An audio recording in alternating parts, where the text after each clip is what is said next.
A crazy doctor turned me into a girl. I never thought of myself as special. If anything, I was painfully average. My name is Ethan Carter, 21 years old, second-year college student, and completely forgettable. Life wasn't bad, but it wasn't great either. I drifted through my days like a ghost, attending classes I barely cared about, working a dead-end job at a coffee shop, and spending my nights gaming alone in my tiny apartment. My reflection in the mirror, a lanky guy with shaggy brown hair and tired eyes, felt like a stranger. It wasn't loneliness, exactly. I had friends, mostly guys who bonded over video games and late-night fast food runs. But there was always this disconnect, like I was standing outside my own life, watching from a distance. Something was missing, though I couldn't quite put my finger on it. Dating. That was a joke. Sure, I'd been with girls before, but none of it ever clicked. They expected me to be someone I wasn't, more confident, more assertive, more manly. I played along, pretending to care, but deep down, I felt like an imposter. And then there was the other thing. The secret. It started when I was young, this strange fascination with the way girls moved, the way they dressed, the way they carried themselves with effortless grace. I didn't want to be a girl, or at least, that's what I told myself. But sometimes, I caught myself imagining a different life. One where I felt comfortable in my own skin. One where I wasn't trapped by the expectations of who I was supposed to be. Of course, I buried those thoughts deep. They didn't fit the image I was supposed to uphold. So I ignored them, shoved them away like old clothes that no longer fit. Then came the night that changed everything. My best friend, Liam, texted me about some underground medical trial. Dude, it's easy cash. You sign up, let them do some tests, and boom, free money. I wasn't interested at first, but when he mentioned the $10,000 payout, I hesitated. My bank account was practically gasping for air. Rent was due, tuition wasn't cheap, and I was tired of scraping by. What was the worst that could happen? A few needles? A little discomfort? If only I had known. If only I had walked away. Because that decision would change my life forever. I leaned back in the stiff plastic chair, tapping my fingers against the clipboard in my lap. The form was filled with medical jargon I didn't bother reading, just the important parts. No life-threatening risks. No permanent side effects. And of course, the payment amount at the bottom. $10,000. Easy money. That's what Liam had said. Across from me, a doctor in a white coat studied my paperwork. Dr. Caldwell, I think his name was. He was older, with sharp blue eyes that flicked over me like I was some kind of puzzle. So Ethan, he said, steepling his fingers, you understand that this is an experimental treatment? I nodded. Yeah. New hormone therapy or something, right? Not just hormones. A revolutionary method of cellular reconstruction, he corrected. We're testing a compound designed to enhance genetic adaptability. The results could be fascinating. That word sent a shiver down my spine. Fascinating. It sounded more like a mad scientist's obsession than a safe medical trial. Dr. Caldwell leaned forward, his gaze piercing. Tell me, Ethan, have you ever felt like something was missing in your life? Like you weren't quite complete? My throat tightened. What kind of question was that? I guess, I admitted, shifting uncomfortably. He smiled, but it wasn't reassuring. Many participants feel that way before they begin. Something about the way he said it unsettled me, but before I could overthink it, he pushed a small vial across the desk. Inside, a shimmering pink liquid swirled under the fluorescent lights. This is the compound. 1 injection. If all goes well, you'll be back in a week for monitoring and your payment. I hesitated, the weight of an unknown future pressing on my chest. But then I thought about my empty fridge, the overdue rent, the endless monotony of my life. It's just a test, I told myself. Nothing permanent. Taking a deep breath, I rolled up my sleeve. Let's do it. Dr. Caldwell's smile widened as he picked up the syringe. Excellent choice. Little did I know, that single moment would unravel everything I thought I knew about myself. I expected a headache, maybe some nausea, something normal for a drug trial. What I didn't expect was to wake up the next morning feeling different. At first, it was subtle. My skin felt smoother, almost softer. My body felt lighter, more delicate. The moment I stood up, a strange imbalance threw me off. like I wasn't used to my own proportions. Brushing it off as nerves, I stumbled to the bathroom. But the second I caught my reflection in the mirror, my breath hitched. My face wasn't quite the same. The angles were softer, my jawline more delicate. My lips looked fuller, my eyelashes longer. It wasn't drastic, but it was enough to make my stomach twist. I rubbed my eyes, telling myself I was imagining things. It's just in your head, Ethan. But the changes didn't stop there. By midday, my hands looked smaller. My waist seemed narrower. My voice cracked when I tried to call Liam, making my heart pound in my chest. Panic set in. I grabbed my phone, my fingers trembling as I dialed the number from the medical trial. It rang once, twice. Then, Dr. Caldwell's office. A woman's voice answered smoothly. Hey, it's Ethan Carter. I was in your trial yesterday, and I think something's wrong. A pause. Then, calm as ever, she replied. Mr. Carter. You're experiencing exactly what we expected. No need to worry. Just let the process run its course. The process? What does that mean? I demanded, but she was already hanging up.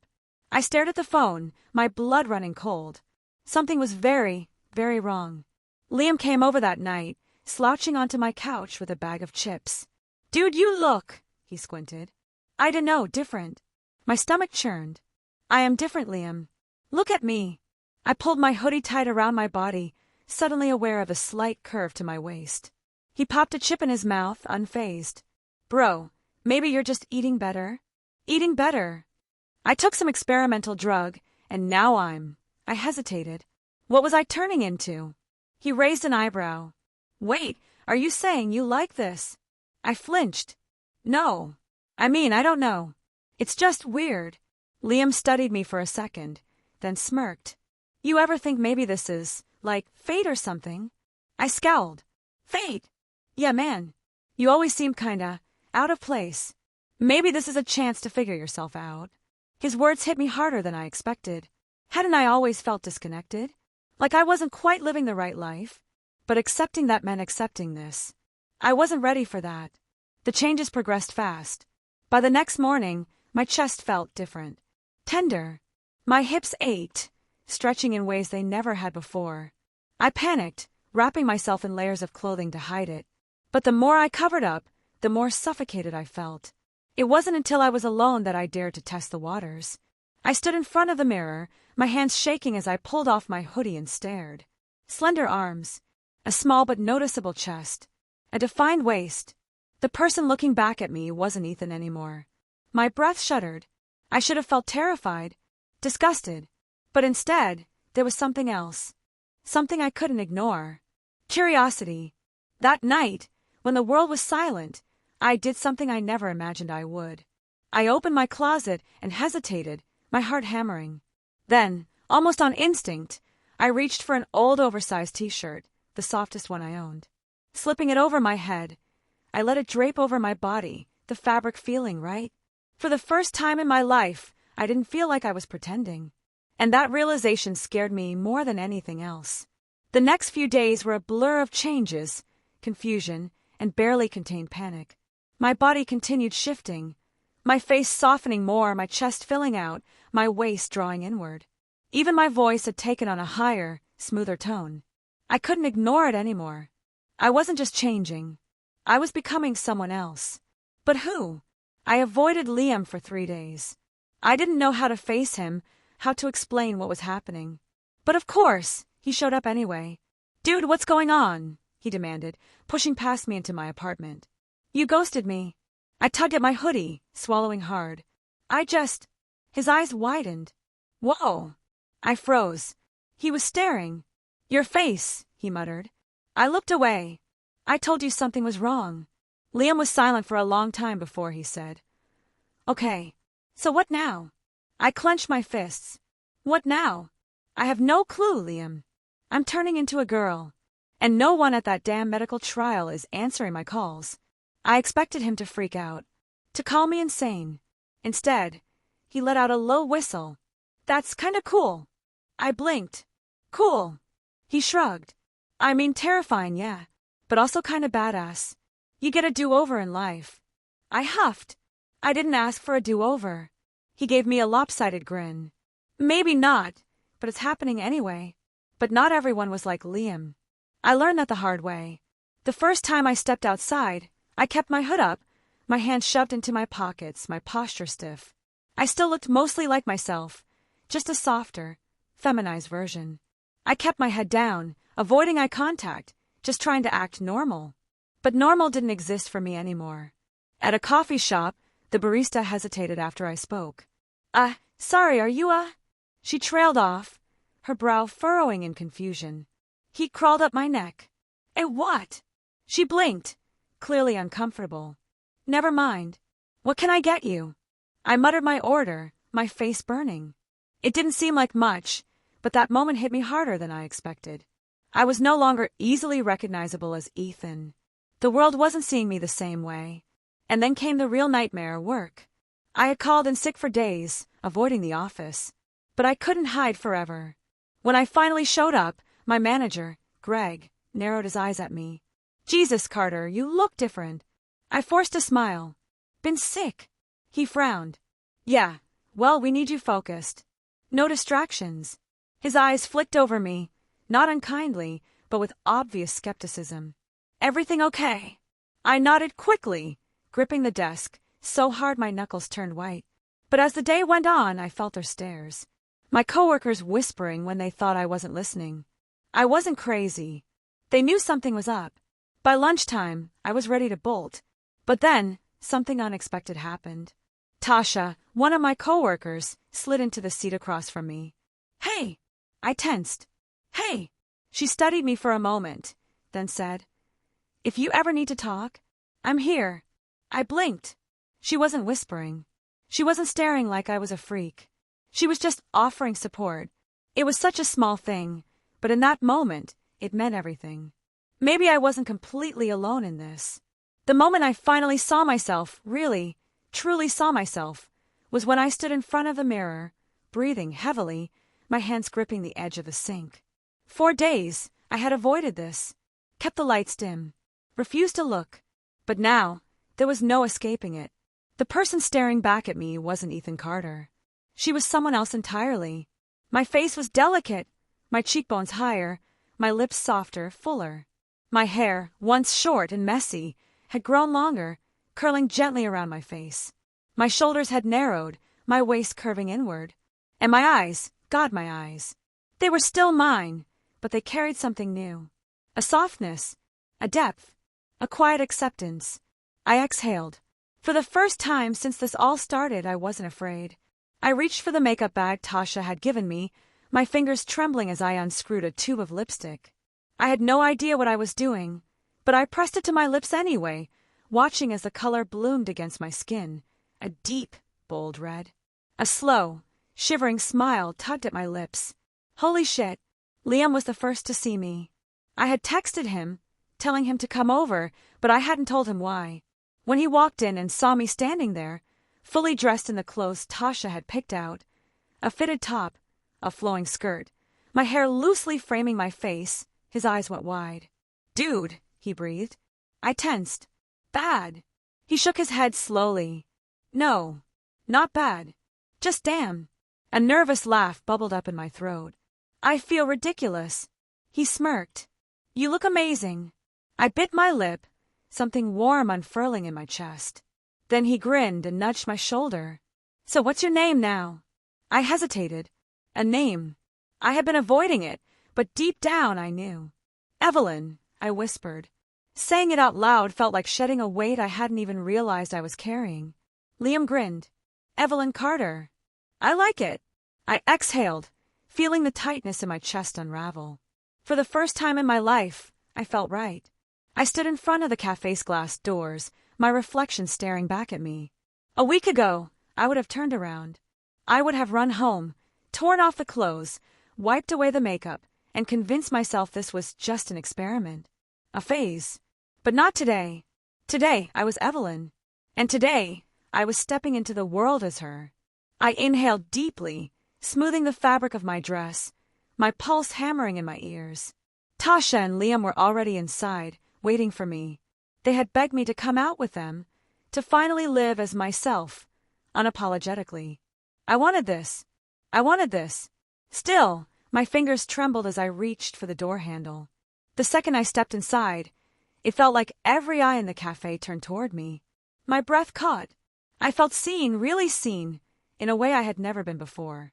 Some people gave me passing glances, and then looked away, uninterested.